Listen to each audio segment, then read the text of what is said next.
In Greek antiquity, the dioptra became a standard in surveying instruments.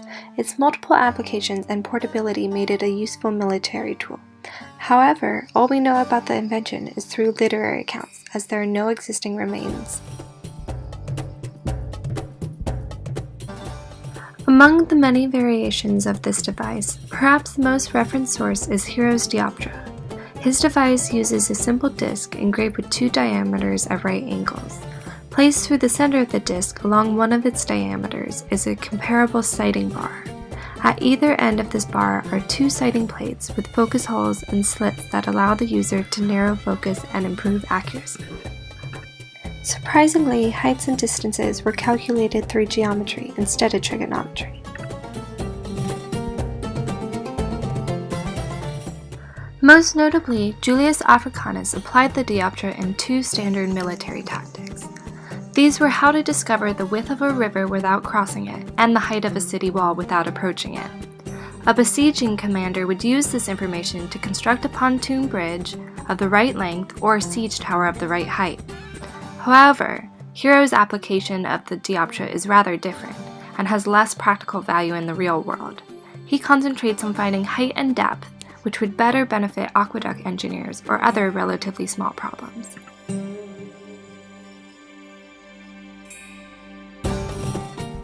In the ancient world, manufacturing was generally done by hand. Repetitive tasks were often delegated to apprentices. An ancient dioptra, probably made from wood or metal, would have been built by hand. Since components were handmade and varied slightly due to human error, it was likely difficult to make a precise device. Today we can replace repetitive human action with computer algorithms and electric-powered tools, which avoids inconsistency among parts and allows for the use of stronger modern materials.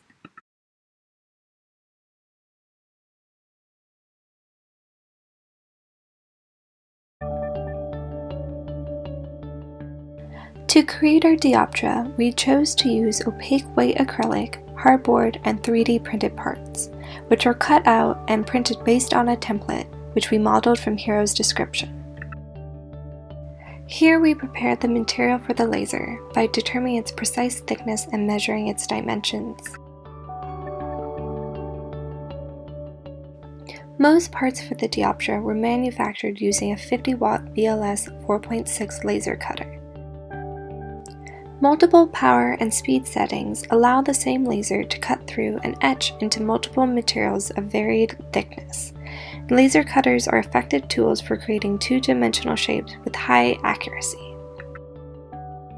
More complicated parts of the dioptra requiring three-dimensional designs were produced on a Monoprice Select 3D printer. A part file designed in a 3D engineering design computer program is translated to G-code, which in turn instructs the 3D printer on how to proceed. 3D printed parts on this dioptra are built of polylactic acid, better known as PLA. PLA is a plastic material common in 3D printing due to its low cost.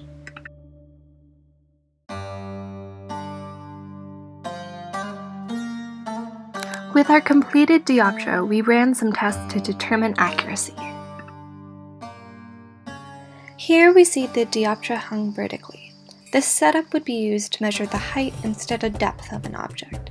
The weight at the bottom stabilizes the dioptra. We are choosing to demonstrate a horizontal application instead.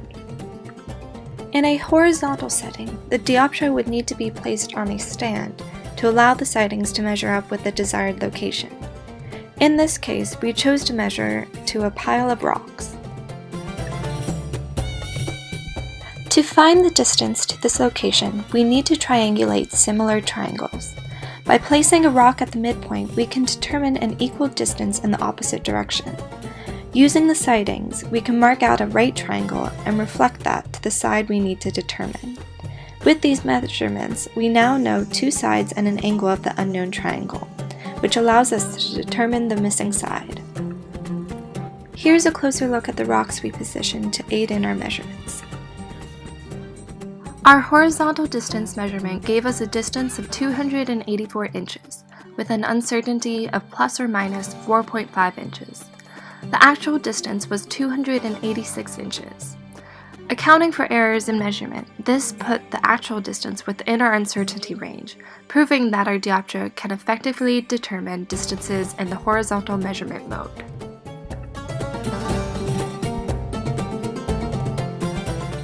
The most challenging part of designing our dioptra was ensuring that measured angles were precisely perpendicular. Reducing backlash in the gears and controlling the dioptra's angular position was critical, since any systematic error would render the dioptra useless. Building dioptras in the ancient world would have been even more complicated, since precision tooling was unavailable.